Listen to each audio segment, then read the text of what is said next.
If you have some issues with Hotspot not working properly on your Samsung Galaxy S26 Ultra, then in that case we need to go to Settings. Over here, open Connections, and we're gonna proceed to Mobile Hotspot and Tethering. So we're gonna tap now on the Mobile Hotspot to open the configuration.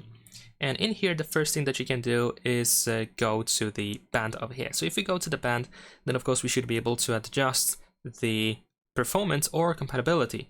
So if you have it set to 5 GHz or 6 GHz, then of course some devices might not be able to detect your mobile hotspot afterwards. Therefore, try to decrease the amount of hertz that we have for our mobile hotspot. And ideally, you probably want to set it up to 2.4 GHz in order to see if that helps. Remember to use the save button to, of course, apply these changes. Also, if we go to advanced in here, then we can find the support Wi-Fi 6 standard, which allows you to use the Wi-Fi 6 type, of course, but just like in the case of the compatibility in here, this might be the result of, well, the issues with the hotspot not being detectable on other devices might be because of this, essentially. So keep that in mind. And that is pretty much all. These are two of the most important things.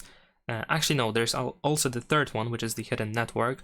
So naturally, if you have this option enabled, your hotspot will not be found on the list of available Wi-Fi networks on other devices. And you might want to turn it off. However, there is also one more way to connect with your mobile hotspot. If you turn on the mobile hotspot, then over here at the bottom we can tap on the QR code. And then in here, we can scan this QR code on other devices. If your other device can scan Wi-Fi QR codes, then it can scan it, and it should be able to connect to your hotspot without having to look for the network and without having to enter the Wi-Fi and the hotspot password, that is. So that is pretty much it. Leave a like and subscribe.